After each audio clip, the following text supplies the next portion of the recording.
All right. It says we are live. Okay. So, hey guys, what is up?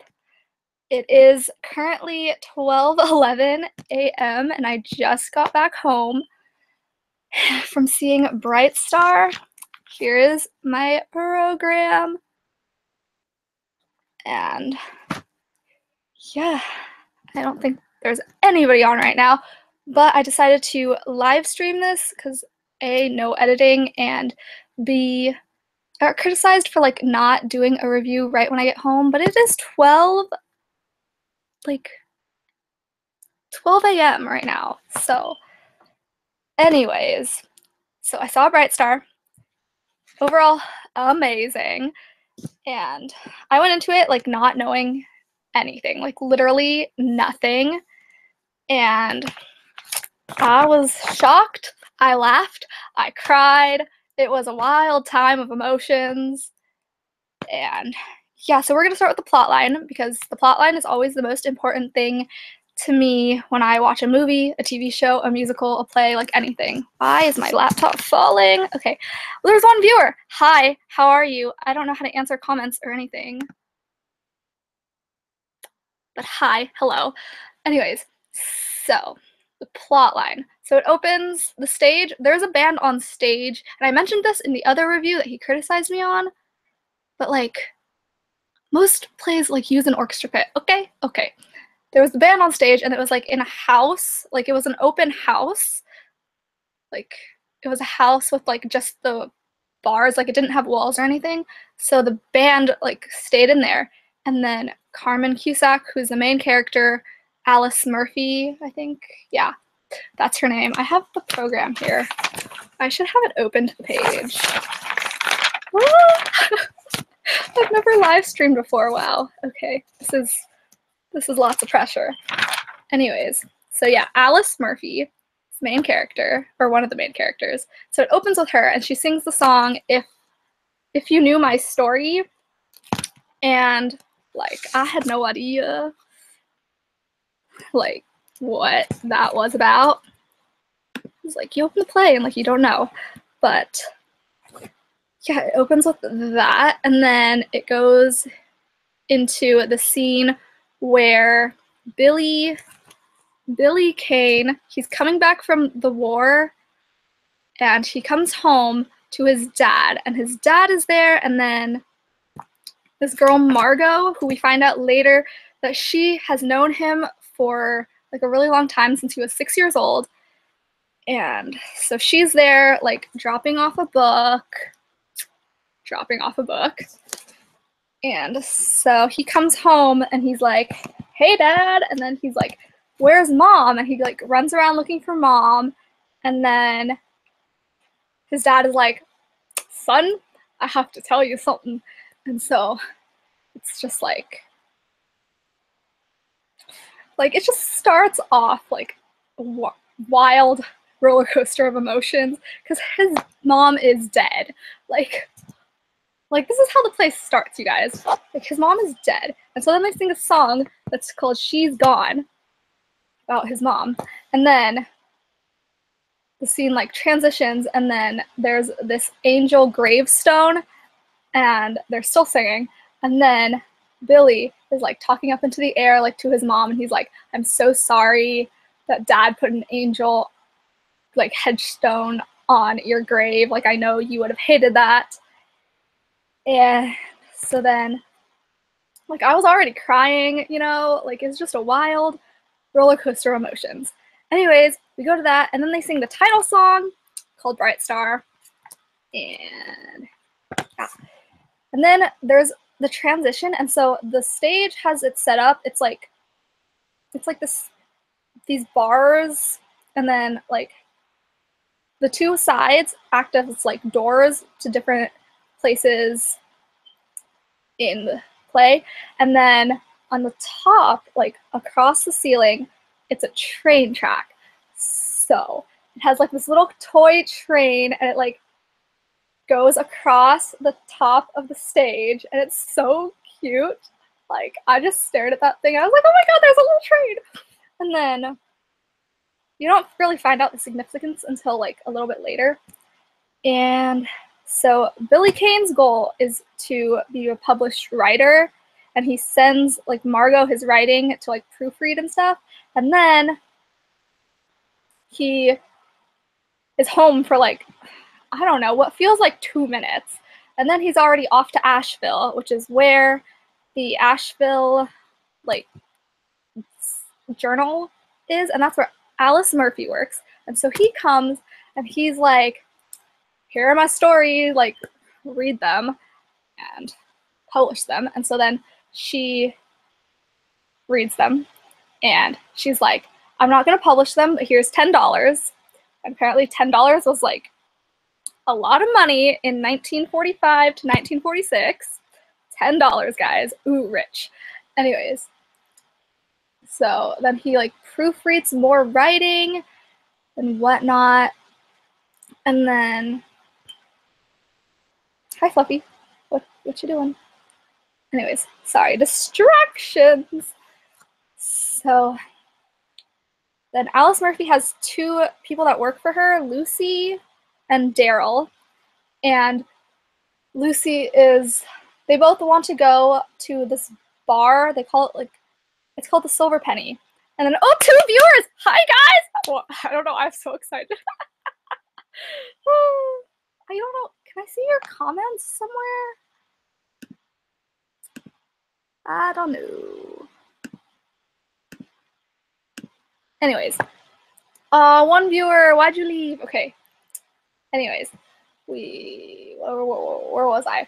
Oh, so Lucy and Daryl try and get Alice to come out with them to the Silver Penny. And she's like, nah, I'm just gonna stay here and like edit some stories.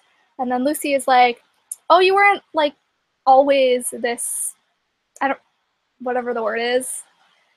And she was like, no, I wasn't. And so then it transitions into her as like a young girl, and she's with this guy, Jimmy Ray, and they sing a song, and it's a good time. And so then they go to the dance together, and then they sneak out the back, and then they have sex. She gets pregnant. Y'all know how the story goes.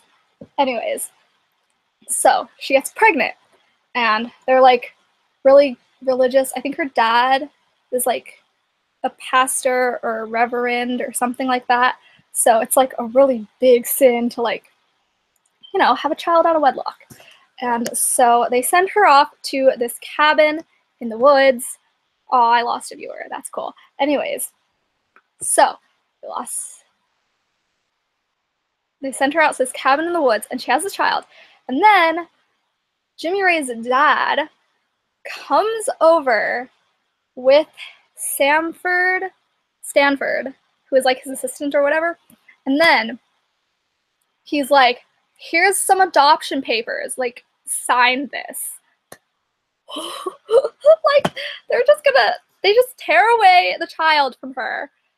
And I was just like crying, like I was so emotional. I was like, oh my god, that is so horrible. And oh my god, like what the actual heck.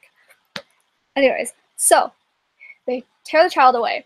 And so Jimmy Ray's dad puts the baby in a suitcase, and he's taking him on the train to go to the adoption center.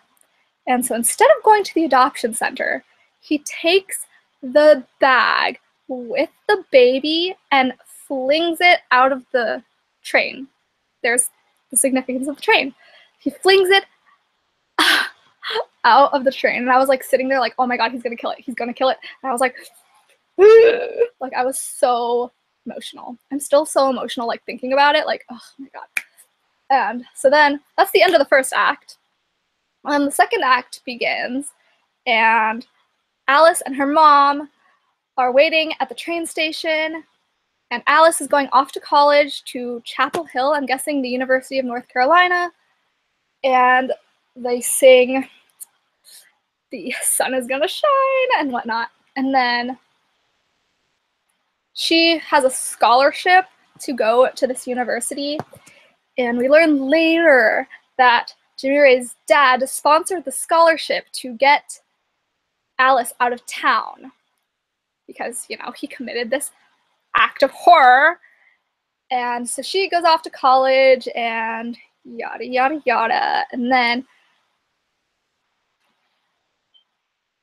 then Billy has written some more stories, and she finds one that she wants to publish. So she gives him like another check. She is on her way to go to Raleigh, and Billy is like, oh my God, Raleigh is like on the way to my hometown. And so he's like, yeah, you want to stop by and see where I grew up? And so then she's like, sure, why not? And so she goes to Raleigh, and it cuts to a scene where she's in a public record room, and they are writing, like, she's looking for her child. She's like, where did he go? Like, where did he end up and stuff? And then she asks the woman who's working there, and she's like, did anyone else come and asked, like, where this child is? And the lady is like, no, nobody has come over. Nobody else has asked. It's just you. And she was like, okay. And so then she shows up at Jimmy Ray's house, and she's like, and she like confronts him about it. She's like, so I thought you would, you know, care about where our child went. Like, this was our child. And then he tells her what his dad did. And she like breaks down and is like sobbing. Obviously, understandable. And she hadn't known this for like 20 something years. And so then she goes and sees her dad. And her dad asks her about the child. And she lies and tells him that, oh, he grew up in a nice family in California.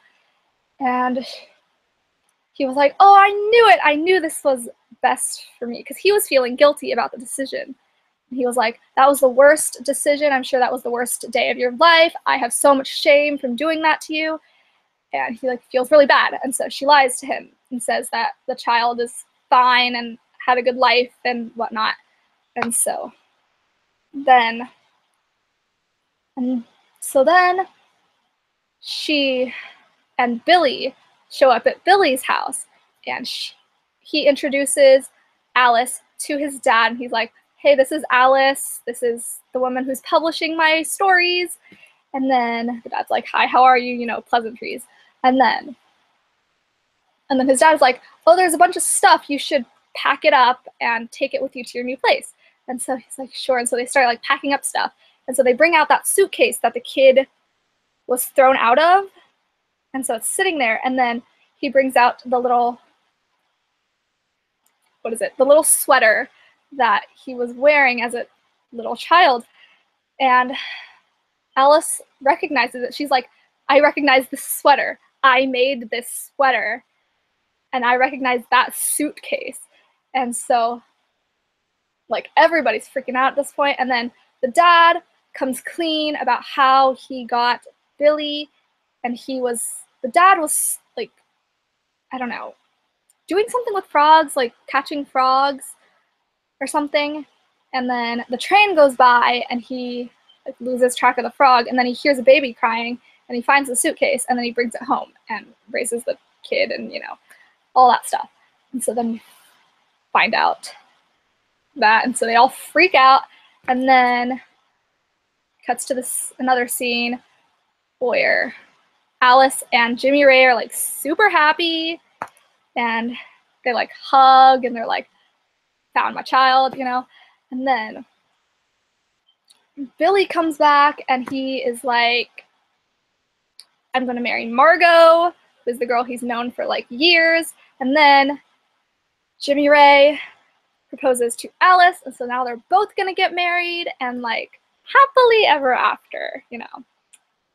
Yeah. Anyways, so that is the plot line. So I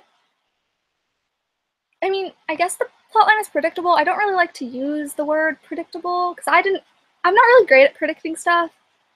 But like, I predicted that he was gonna like throw the child off of the train, but I didn't predict the rest of it. My mom did. I thought I thought that's what would happen, but I thought it would be the girl, but then her son, it ended up being a son, so it had to be the boy, but I predicted it was the girl. Never mind. Anyways, so yeah, acting, amazing. Carmen, Cusack, they were all nominated for a lot of stuff. I think I wrote it in the description if you can see that right now. And they got nominated for a Tony Award for Best Musical. They got nominated, they won the Outer Critics Circle for Best Outstanding Musical. So it was really good. I loved the music. It's like, it was very country, grassroots-esque, and I love country music, so it's right up my alley. Like, I love country music. It was really good. And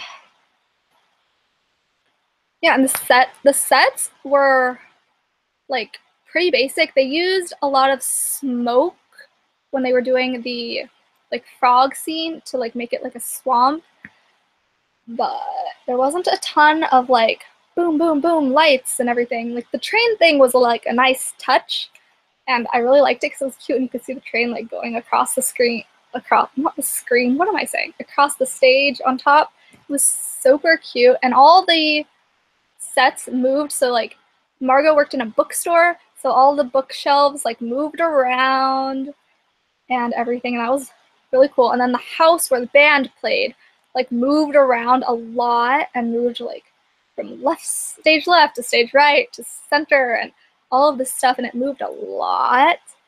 And I just thought it was really good, and they all have like such good voices, you guys. Like, I was like, out when Carmen Cusack started singing, she sings the very first song, I was just like, oh my god, like, you got talent, girl, you got talent. And yeah, and then the others started singing, and I was like, oh, this is so good. Like, I loved it. It was so good, and I would definitely see it again. And I don't usually like single out like different actors, but like, unless there's like one that like won something, which Carmen Cusack was like nominated for like Best Actress and stuff, and she won a drama, it was a Drama Critics Award, something like that. And yeah, okay, I'm really tired. This is why I don't do this right after. So if you're watching this, sir, this is why. This is why I didn't do it right when I came back. It's 12:30 a.m. now. And yeah, I don't know what else to say. So leave me questions in the comments below if you want to know. Hi, did you come back, viewer? What are you doing? Hello. Can I see comments? Like, I am so... What is this? Did I stop it? What the heck? No screen share. What am I doing? I can't even see comments. Is this supposed to be happening? Alright, anyways, so that was my review. I hope you guys enjoyed it. If you did, give this video a thumbs up. If you guys like live streams, I should probably do this in the daytime, but if you guys like live streams, let me know in the comments down below. Give this video a thumbs up. Subscribe to my channel and turn on the notifications. I post mostly vlogs, daily vlogs, travel vlogs, and vlogs of when I see plays and stuff. Like new ones, usually, not ones that I've seen like a million times. But except for Into the Woods. But Into the Woods, the new version, that was literal trash. Okay, like, watch the Bernadette Peters Broadway version from like 1994 or something like that. That one is so much better than whatever the new thing that they tried to do was. So much better. Anyways, so I went into this play not knowing anything about it. Roller coaster emotions, guys. That is the best way to explain all the emotions. It was really, really good. I love the banjo. They have a banjo, and it added like a nice little touch. I don't know exactly what you'd say, but it added a little something extra. I don't know. Okay, I'm gonna go. It is so late, and I gotta take off my makeup. So this is my first time live streaming. I don't really know how I feel about it. I might just do it on my phone from now on, because this is kind of hard, and I can't see any comments. So yeah, I hope you guys enjoyed the live stream. I don't know. I'm using like my little ring light, so I don't know if it made the lighting better or worse. Let me know in the comments. And give this video a thumbs up if you enjoyed it. I know it's probably super scatterbrained, but I'm really tired. And I just did this because he criticized me. He was like, yeah, you should post this like right when you get back. Like, it's literally midnight right now, and I can't form words. So I abided by your request. Probably won't do it again, but yeah, I hope you guys enjoyed it. Give this video a thumbs up if you liked it. Subscribe to my channel, turn on notifications. Bell is somewhere, I don't know. And I will see you guys in my next vlog, probably tomorrow. If you guys haven't watched the new vlog, there is a new vlog live on my channel today. And yeah, you guys should go watch it. So I will talk to you guys whenever I talk to you guys. I don't know. I still have so many vlogs to edit. I'm so behind.